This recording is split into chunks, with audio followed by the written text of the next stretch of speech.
I started the kind of company I always wanted to work for. Intelligence isn't an IQ measure, it's a behavioral change. How quickly do you change your behavior based off of new information? We help our clients to make more and to keep more, and we encourage them to give more as well. Undersell, over-deliver, and you have happy customers, happy clients. We want to do more than make income, we want to make a difference. Not just do business, but do good. Welcome to the podcast From Cold to Close. My name is Saeed and I'm the founder here at SRC Growth Partner, a company that works with professional services firms from around the world to help them increase their revenue and profitability by acquiring new clients. My guest today is Patrick Laing. Patrick is the founder and CEO of Certainty Management, a veteran-owned profit consulting firm spanning the whole of the US. Patrick has over 40 years of business, finance, and leadership experience. A former Dale Carnegie instructor, he's also the co-founder of the technology joint venture firm Certainty Global. Patrick has led nationally ranked sales teams and managed multi-million-dollar projects. For example, Patrick helped increase LeafGuard NW's annual sales from $3.5 million to $20 million annually in just 3 years, becoming the number one in the country out of 55 offices. Patrick has also, very interestingly, worked in counterintelligence and held a top secret clearance for several years. He's the headliner host of a weekly VoiceAmerica Business talk radio show, Finding Certainty, globally syndicated on iHeartRadio, Spotify, Pandora, Apple, Google, and more. With listeners around the world,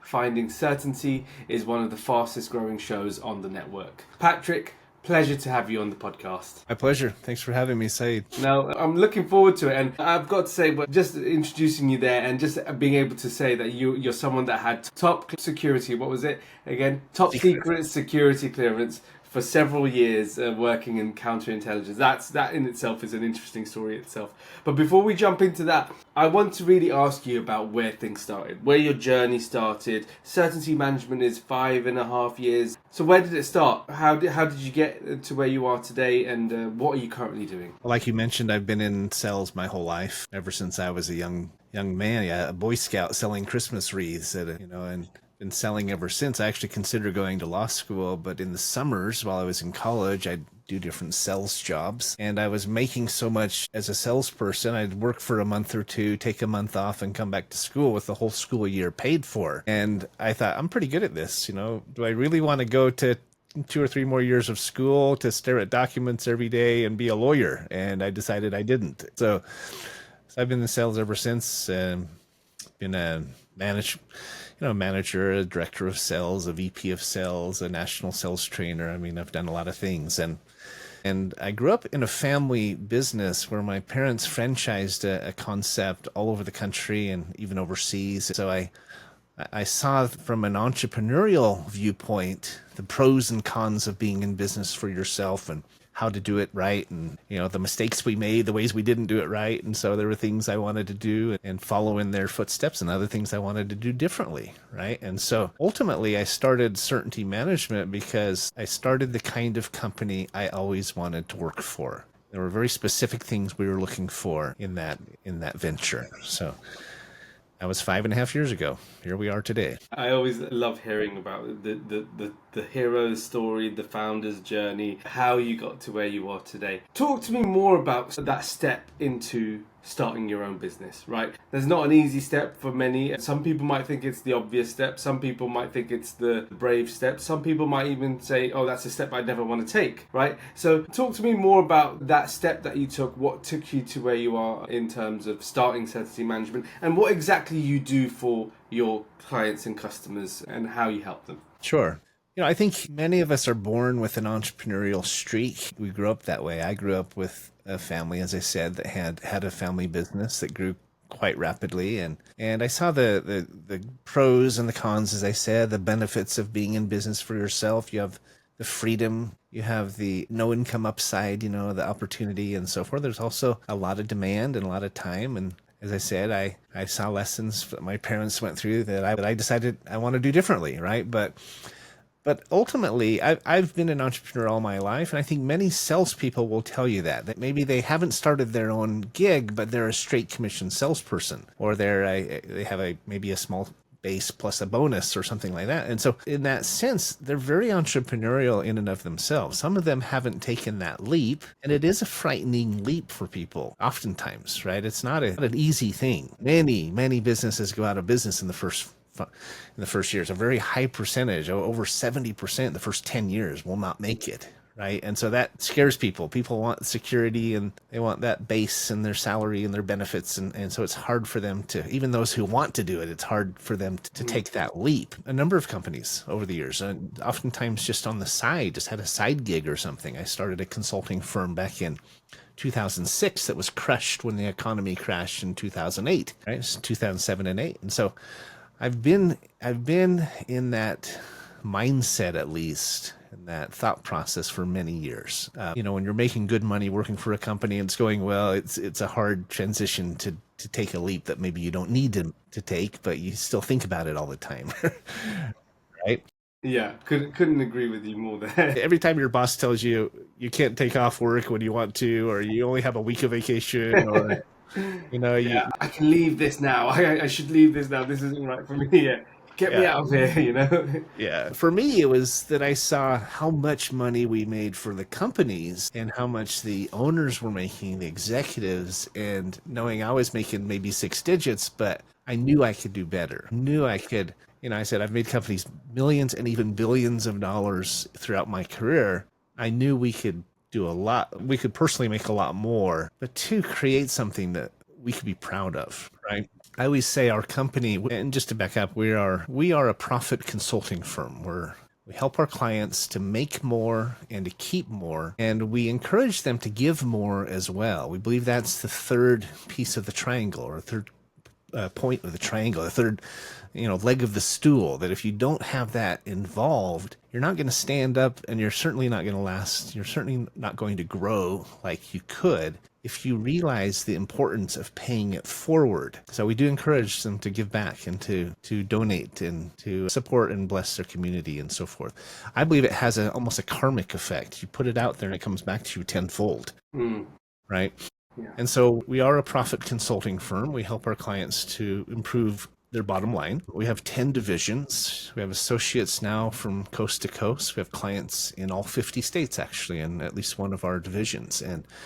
And it's growing really quickly. It took a while to get there, but things are going really well now. That's always great to hear, and I love speaking to founders when it's going great, because often it can be tough running any organization, running a business. And you touched on it just moments ago when you mentioned that you started one of your first businesses in 2006, and it got crushed, as you said, by the financial crisis of 2008. I want to actually touch on that, just because that in itself has a lot of lessons, and a lot of people might have happened to a lot of people, and maybe a different person decides, okay, business isn't for me, it's not right to go in that direction. You've clearly gone a different direction, and here you are talking about how great things are now. So talk to me about that, the lessons you learned there, and what helped you come into this new venture and helped you get to where you are now. Sure, it's a great question. I think many successful business leaders and even many billionaires you hear have gone through bankruptcy once or twice or 3 times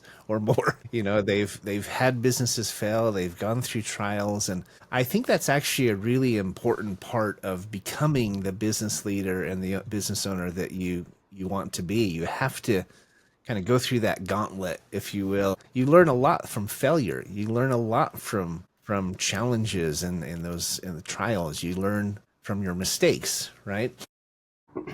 I always say this. I say this on my show a lot, and I've shared it with my team many times, that there's 3 different kinds of sight in our lives, in our businesses. One is foresight, where we're looking forward and we're planning ahead and preparing. And then the other one on the other end of the spectrum is hindsight, right? We talk about 20/20 hindsight, right? We can look back on the mistakes we made and the lessons we learned and hopefully grow from them, etc. But the hardest one, and I think the most important one, is what I call mid-sight. And that is where you're going through the trials and the experiences and the growing pains and the successes and failures and everything else. And you're able to step back a little bit and ask yourself, okay, how can we make this easier? What can we learn from this? What am I supposed to be gaining from this experience? I think everything happens for a reason. So I don't think there's such a thing as a coincidence. But if we can step back a little bit, we're so close to it most of the time. If we can step back and look at where we're at and where we want to be and how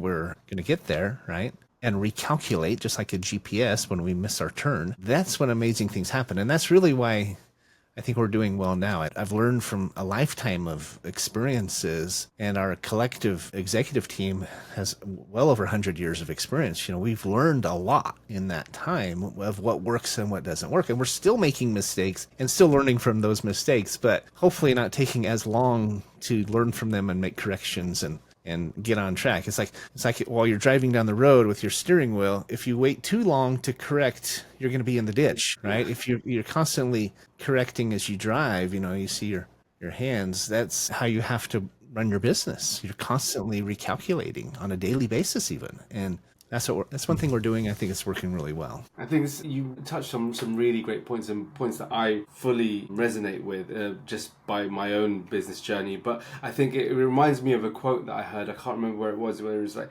intelligence isn't an IQ measure, it's a behavioral change. How quickly do you change your behavior based off of new information, right? And that tells me that when you make a mistake or you fail at something or something goes wrong, how quickly do you change your behavior? How many times do you have to make that same mistake over and over again before you learn? And I'm sure most of us have had to make the same mistake a few times. Some big ones you don't have to make too many times, but some of the smaller ones you make maybe more times than you'd like to get to the place that you need to get to be able to move forward. But that element of learning is also growth, I think. And so that translates into the business side as well as your personal side, right? And especially when you're running an organization, growing it by yourself and within yourself helps the organization grow in itself as well. In terms of then, first of all, obviously you're in a good position now with certainty management, and you've grown quite exceptionally the last few years. Can you share what are the current strategies you've been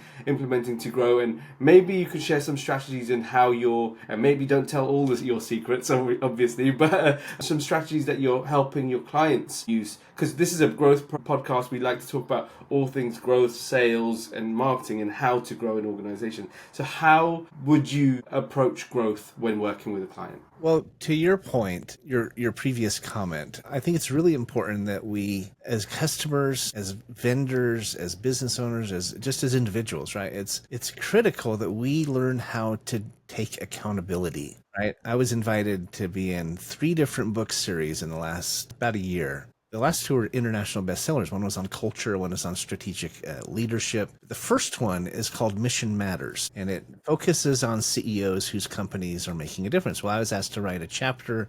I was also asked to write the introduction for the book. I wrote my chapter on accountability. And it's hard for business owners because they have egos, right? Many of them. And it's hard to delegate. It's hard to admit when you make a mistake. It's hard to be humble. It's difficult, especially if you're good at what you do, right? And yet, if you can learn that lesson, admit that you don't know everything, and admit when you fall short, you gain more credibility and more trust from your people, and really more prestige and more respect and more everything than you do in just about any other way. I mean, so many, even politicians and celebrities and others who screw up, they make all these excuses and point fingers and try to pass the buck and they lose credibility in the process, right? If they just said, you know what, I screwed up, I made a mistake, I got drunk and I shouldn't have, whatever, right? They should have, if they just take accountability, it changes everything. And so with our customers, the clients who can admit that they don't know everything and that they need help, or at least that they're open to suggestions, those are the customers who we've saved millions of dollars for, right? We come in and we have 10 different divisions, as I said. We have an AI division, benefits, cost savings, efficiency, energy, funding, healthcare, recovery. We added 2 more for retirement to help people who are looking beyond their career. And then we have a service division where we're trying to give back and we're helping students and nonprofits and veterans and et cetera. But all of them come down to ways that we're looking to improve their efficiencies, whether it's a tax credit that we can recover for them or a contract that we can help renegotiate, or maybe it's an AI technology that can make things more efficient for them. They just have to be open to it, right? That's our biggest hurdle. It's not really overcoming a lot of objections. It's nailing people down long enough to listen and then getting them to have an open mind, right? We run into skepticism sometimes where people think, there's no way you can save me that much. I mean, our very first product line helps customers renegotiate their printer and copier contracts. This is their imaging contracts. And we can save customers 30 to 60% in that space. And they don't believe it, right? They're shocked when we save them 50% on their contract. We do a medical underpayment where we can help hospitals and doctors and surgical centers to recover another 20% of their paid accounts, their denied accounts, and zero balance patient accounts. So we actually underplay what we can do, because if I tell them I can get you another 20%, they think I'm smoking. They think I'm smoking pot, right? And so I say, well, we can probably get you 10%, maybe even more. I know we're going to probably get them 20, right? Printer and copier contracts, I say, we can probably save you 30%. I know it's probably going to be 50. So we actually downplay it because we do run into, sounds too good to be true. But there are billions of dollars out there hiding if you know where to look for them. And that's what our whole business is built around. Wow. It strikes me that, and I love that you said that you almost have to undersell what you're doing because you provide so much value. And it reminds me of that saying, undersell, over-deliver. And you have happy customers, happy clients. And that sounds like a very sensible way in which you're operating the business, and it clearly demonstrates that. So you've touched on there that you've expanded your divisions. You've got 10 now. That helps clients make more and more and helps them keep more as well. I guess your experience leans on that sales side. Actionable. Our audiences are professional services firms, and they naturally are less sales orientated in terms of sales as a job or a profession. Exactly, sales as a profession, exactly. But how would someone who is naturally more comfortable in building a relationship in person operate a sales dynamic in a professional services lens? Well, I'm a firm believer. I meet people a lot who say, I'm not a salesperson. I'm just not good at sales. And yeah, I just talked to them for an hour and a half about their life and their career and their kids and everything. And I said, sales has a bum rap, if you will. It has a bad reputation because people think of these high pressure car salesmen or something. And it's not how professional sales is done. It's all about relationships. It's about finding a problem and presenting solutions. Now, there's obviously techniques for how to do that, for how to assume the sell and resolve objections, and the David Sandler upfront contract. And, there's a lot of techniques that you can learn. And I recommend people go study Tom Hopkins and Sandler and Carnegie and some of these sales masters just to learn the basics if you never have, because they do work. Ultimately, it's about, I tell my salespeople all the time, we don't even call them that, we call them consultants, but I tell my team to, if you truly want to succeed in what we do, remember three things. Number one, you have to get up and get out. Right? You're not going to make sales. You're not going to be successful if you're sitting on the couch eating Cheetos, watching Wheel of Fortune, right? Number two, when you go out, remember you have 2 ears and 1 mouth. Open your ears and ask questions and get people talking. People will tell you how to sell them. They'll tell you what's important to them. There's a very powerful technique called Code Masters that teaches you how to read what a person's style is.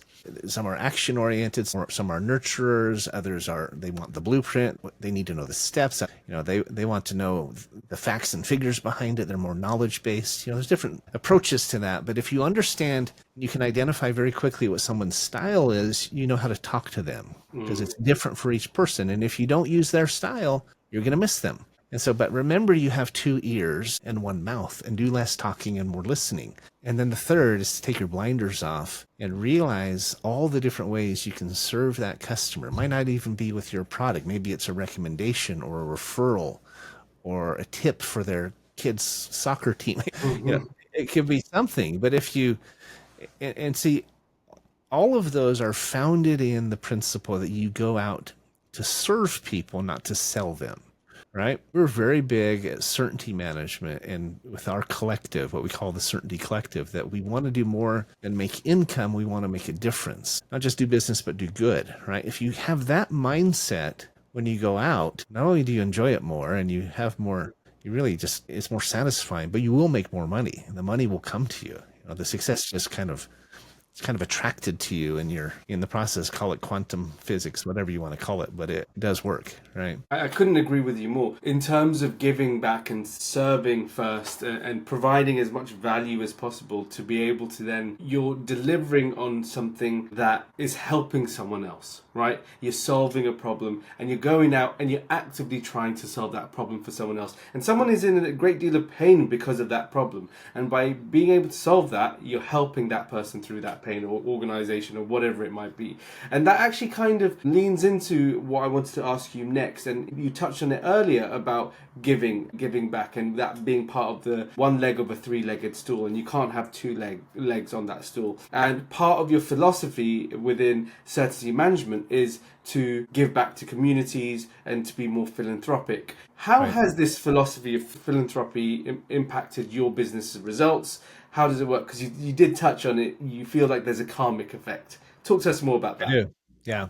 I said it took a while for us to start being successful. We started in 2019 and the pandemic hit, this worldwide pandemic. The first 2 years of our business, we were building it in the middle of COVID and didn't make any money. I mean, we were starving for the first 2 years, right? And then we just kept recalculating and adding more product lines and services. Now we have about 30 or 40 different ways we can help customers to improve their bottom lines. But we just kept going. But then even though we weren't making a lot of money yet, we said, we realized that we could use what we're good at least, to help nonprofits raise funding. As I said, there's billions of dollars out there hiding. If we can help find those dollars, maybe we could send a portion of them over to some worthwhile nonprofits. So that was kind of just an idea we had. It's still a new idea for us, but it was a catalyst for us saying, we need to come up with some ways as a company to pay it forward and to give back. If we're going to be what we think we can be, let's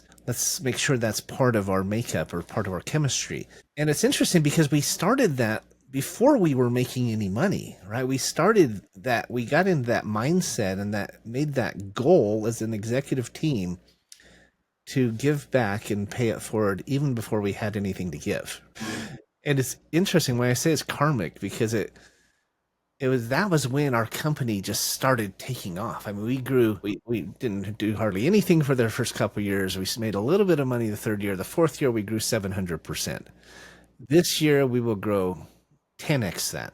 I mean, we're going to far exceed what we did last year. And we didn't really change a lot other than we kept recruiting better and better salespeople and better team members.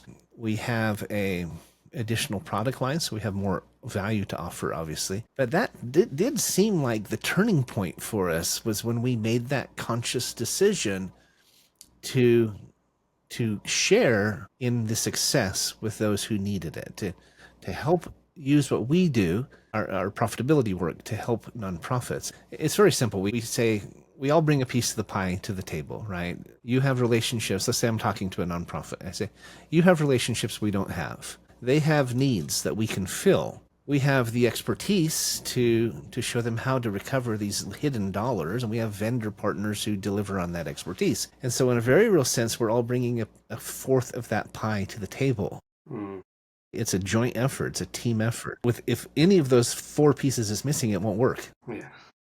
And so that's our model. We call it reciprocal fundraising. It's based on reciprocity. We're all giving a piece, we're all doing a part, and together we can do amazing things. I mean, I can raise unlimited, zero cost funding for our nonprofits. Wow. We don't charge them for the help, and we all benefit in the process. Wow. Yeah. That's it's quite humbling to hear that, in the sense that often we're told in business, well, it's profit first, right? It's, you got to think about your bottom line. You got to think about, and here's someone that is saying all these things, but says give first and give as well, and that will also help everything else. So that's really interesting to hear. In terms of then, one of the biggest topics right now is within the technology space, and it's two letters, AI.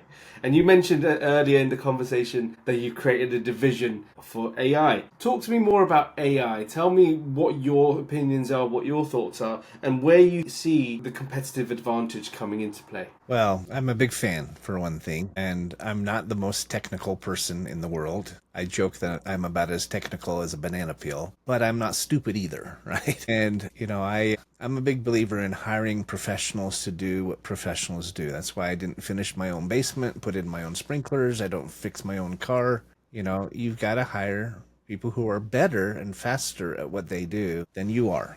It's part of a job of a good leader is to delegate and to hire those experts. Well, I view AI as just an expert. They have more knowledge. They can process it faster. They can do things that I can't do and do them much more efficiently and much more quickly. And so it's a natural progression. If you understand that principle of hiring professionals, that's all you're doing is you're hiring an AI, the artificial intelligence to help in your work. And there's a lot of different ways they can do that. We have tips and recommendations that we give our customers that don't cost them anything that we don't make anything on, right? That might cost them a little bit to take part in it, but there's some that we don't even get commissioned on. Like there's a great service called Instant Headshots.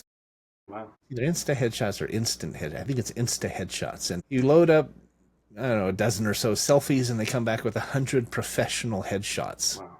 It's like $40, right? Instead of paying for a photographer and going to hundreds or thousands of dollars of expense and waiting 6 weeks to get your photos, this is done in about 5 minutes, right? That's a great tip, right? Everybody should know about that. I'm taking that one. I definitely, it's good to know. Highly recommend it. Yeah, and then, there's a great app called Coursera that I found that you may have heard of, and it takes you through and teaches you about AI over 30 days. There's a daily little lesson that teaches you about, ChatGPT and Gemini and some of these others, but it gets more and more into AI and how to use it. We're building a new website right now for our company because we've kind of catching up some of our assets in our branding right now.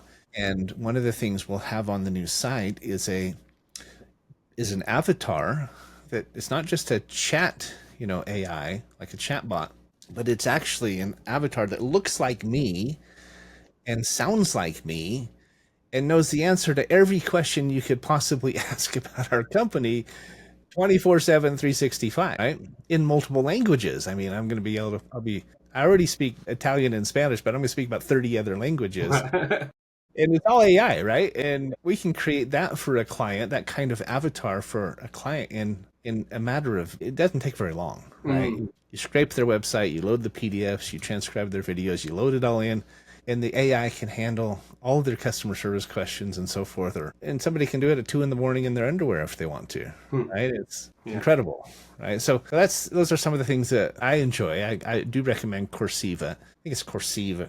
Coursera is the name. Coursiva. I don't get paid anything on it, but I think it's a great product, right? That I couldn't agree with you more with some of the things you mentioned there with regards to AI, especially by leveraging it. And even if it's not there, it's most efficient at the moment. It is 100% there as a leverageable tool, right? And I guess for the viewers and listeners to understand a little bit more, how are you currently finding some of these apps that you've come across? How can someone go out? Is it just a case of Googling AI software? What's typically how you would go about finding these types of tools? So I get a lot of them just in my email inbox. Right? Yeah. Maybe I'm on a list or something, but Sure. I get, things like Grammarly and things like ChatGPT and stuff. Many of us are familiar with those. I just got one called Fixer.ai, Fyxer, you may have heard of. Yes, I have. That might be the best thing I've found in a year. I mean, it summarizes all my emails, actually drafts responses, and it doesn't send them. It lets me choose which one I want to send. But I mean, that's a huge blessing. Yeah.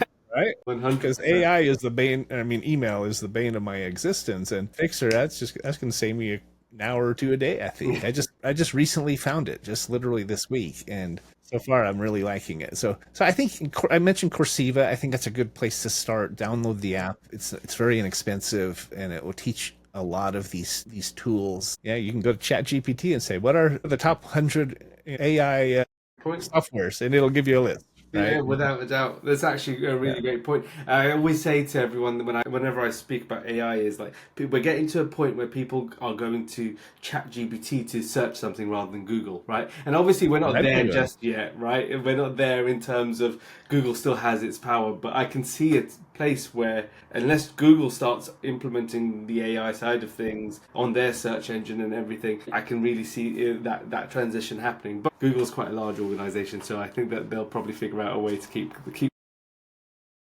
Well, to that point side, I just changed ChatGPT to my primary search engine. Well, there you go. Literally. You've just Don't proved my tell point there. Google. They'll Yeah. probably shut down my email or something. No, I'm just kidding. Yeah, no, that's what I use as well. I'll find myself going to Google first. I'll type it in, and then I'll be like, oh, I have to search through all these pages to find my answer. Then I'll go ChatGPT. If I go into that, then I'll find it will just spit out Great. exactly what I'm looking for, and then you can use different. Exactly. And they So it have says, different here's two functions. options. Which one do you like best? It's Exactly, constantly learning which one. It's absolutely. learning your style. Can remember every search you've ever done. I mean, it's Absolutely, you can train it, and also there's a function called deep research, right? Where if you really want to do, you can write out everything that you want to know about a certain topic, and you can get ChatGPT to do a deep research into it, and then it can spit out lots of information and gives you. It really is leverageable time, and one of the key things I find, especially when running a business, is you're trying to buy back your time as much as possible whenever you can, right? That's why you hire, because you're leveraging time, creating those opportunities for yourself. And AI is providing that opportunity to leverage time at a lower cost than ever before, right? And for example, your emails, you just said you buy back 1 or 2 hours of your day just from that fixer AI. And that in itself is one hell of a tool to have, to be able to go, okay, well, I don't need to do it myself. I don't need to hire someone to do it. I don't need to have an assistant to do it. This AI tool can do it for me. So I think it's really powerful, and it's going to evolve as time goes on. But yeah. I think the only people that are afraid of AI are the old yeah, fans of the Terminator or something like that. That obviously there are risks with it, and there are safeguards that need to be in place, and there's issues right now with a shortage of energy for AI data centers. Right? Okay. I was just invited to come and give a keynote speech at a conference in Dubai in December. And I'm going to be speaking on our energy partner that can create literally enough energy to fund or to power all of the hyperscale AI data centers in the world without having to spend trillions of dollars, take years to do it, and do stupid bonehead ideas like nuclear plants and getting coal-fired plants going and stuff. Their solution is extraordinary. Mm.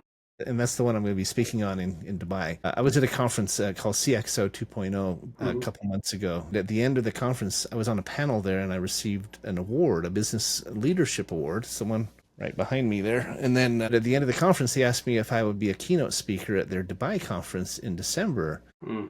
And that's the topic we're going to be talking on. It's our energy solutions. So, Very interesting. And yeah. it's quite. I can imagine that in itself is going to be very topical right now more than ever. So really Top interesting of to mind. top of mind, exactly that, exactly that. So this segment of the podcast we like to call the Entrepreneur's Room, and it's a series of questions we like to ask all of our podcast guests to give our viewers and listeners an opportunity to understand how business owners think and how they operate. So the first question I like to ask at this segment of the podcast is, how are you currently spending your days in the business? So we've gone through phases, right? Setting up the company and the entity, and then bringing on our team, and then adding additional vendor partners so we have a wide range of offerings. Currently, I'm spending most of my time on our branding. As I said, we're catching up our branding. We redid our logo, we're redoing our white papers and our business flyers and our created new videos, and we're working on a new website. So I spend a lot of my time on working on those kind of behind the scenes projects, working with our vendor partners, considering new vendors, and then really our enterprise clients. Although even then, I'm not spending as much time in that area. We have a really great executive vice president and senior VP that are managing those relationships. So I'm getting more and more away from the sales side. In fact, they don't even let me do interviews anymore. I used to interview every applicant, right? And now I just find out that who we just hired and I do a welcome call. And so it was hard for me to let go because I really enjoyed it. Yeah. I trust my people, right? I trust our team and they're doing a phenomenal job. And so I spend most of the time between the vendor partners and vetting or considering new options for our clients. Kind of the behind the scene projects, design projects and things like that, meeting with our graphic design team, our social media person who we just hired, right? And things like that. My happy place, if I could spend all my time, is on a stage speaking, networking at conferences, things like that. That's where I try to spend as much time as I can there, but I don't get to spend nearly as much as I wish I did. Yeah, I can imagine. It sounds like you're doing the best you can in working on the business rather than in the business now, in that famous quote. So always interesting to hear. In terms of then, as a leader of the business, what are the most important metrics to you when looking at the business? And I know everyone says there's revenue and there's profitability, but what do you look at when you're running your organization? So you talked about buying back your time. There's a really great book called Buy Back Your Time by Dan Martell, right? I'm sure you've heard of it. He says you should spend your time, especially as a leader of the company or executive, but really any of us, we should spend as much of our time as we can on the things we're really good at and that we really enjoy. And we should hire everything else out, right? That's hard when you're starting out or you're on a limited budget. But what I've found is when you create space for things, they get filled, right? Like I said, okay, well, I'm going to commit to this expense each month. I'm not quite sure how to pay for it at this point, but I'm going to do it anyway. And then the funding just materializes. It just becomes available. It's really an interesting technique. Call it quantum physics or law of attraction, manifestation, whatever you can. I do believe that everything is energy. And when we make space, energy flows to it, right? And so for me, we don't spend a lot of time worrying about top line revenue and bottom line profits. We focus on our people, making sure that each person is doing what they're good at and what they love, and focusing on our relationships with our clients. And if you put people first and you do what I said before, you try to serve them, not just sell them, the numbers work out. The numbers will always take care of themselves. In fact, I think we try too hard. There's a really great video I just watched. I'll send you a link to it afterwards. We can put it in the description for the podcast. But it talks about how when we chase things, they run, right? When we pursue things, it's like a natural response. It's like when you start running, a dog starts to chase you, right? Or a bear if you're in the wind, right? And so if you stop pursuing it so heavily and it's exhaustingly even, and just step back and let it happen. That's not saying you don't work hard. It's not saying you just sit and wait, but you stop worrying about it and stressing about it. And I like that word, pursuing it. It comes to you and it just comes into your path. It's really an interesting principle. It's kind of hard to explain, but it 100% works. I will share that link with you because I think... Yeah, please do. We'll add it in the description for the podcast. Yeah. But I think what you mentioned there is spot on from what I've seen, and it is a phenomenon. I think there is a theory out there about space and filling space, and I can't remember what it's called, but it essentially says if you give yourself 1 week deadline or a 1 month deadline, it will take that long, right? And it's essentially that if you give yourself, I've got to. How many people have been at university or college and they've got an assignment due and it's an impossible task, but they'll stay up all night, get it submitted, but they had it for the last 3 months. They could have done it at any point, but the time was filled. It just was filled right at the end. And so 100% couldn't agree with you more. In terms of then growing your organization, how are you currently growing the business? What business development activities are you doing? As you mentioned there, you like speaking and conferences. Are there anything else that you're doing to grow the organization? So we do a couple of things. We live by a principle that we call PPG, stands for peak interest, pass the baton, and it could be go get the next one, or I usually say peak interest, pass the baton, and get out of the way. Right? And that's how we work with our vendor partners. We pique interest with a client, we introduce them to our partners, and the partners take the baton and run with it. They do the implementation, the installation, the onboarding, the customer service, et cetera, et cetera. Really, that's the same way I've built the business. I don't go out and make individual sales to a customer on a daily basis, and most of my sales team don't do that either. They've worked with organizations and associations and a big reseller who already has existing relationships. We have a group that's selling one of our benefit products. Literally any business can get 15 additional health and wellness benefits at no cost to them. There's a cost, but it's paid for by tax savings. So free benefits to their employees. It puts cash back in their budget. They all get a guaranteed issue $100,000 life insurance policy up to 100,000.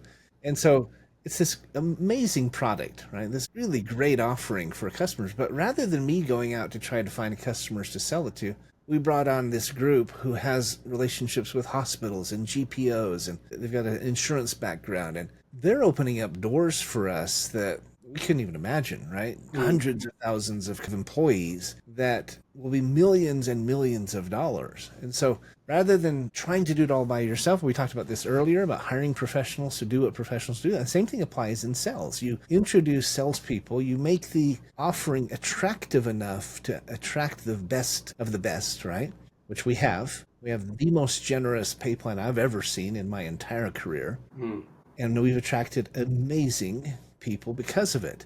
We have a culture that's attractive. We have a compensation plan that's unparalleled, and we're trying to make a difference, which people like being a part of that. And that's our secret, right? We have a group who just brought us 283,000 Medicare patients for one of our programs, and another with 4,000 doctors, and they're bringing all their patients on to this program. And this guy with 350 pain centers with thousands of patients, and this group with all of these corporate and hospital and GPO connections, right? So you're not trying to do it one at a time. You're doing it in big bunches with big connections. And they weren't my connection, but I introduced a person who has those connections, who is then opening up those doors. Does that make sense? Yeah.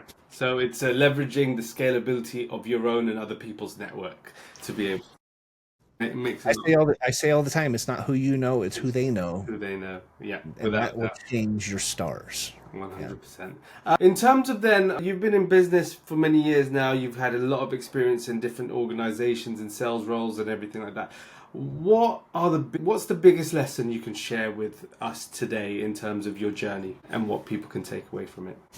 I think it's two things, if I may. Sure. One is to keep your eyes open and your ears open, like I said, and that applies to recalculating on your path. And don't take so long to make corrections. I mean, we move at the speed of light as a company.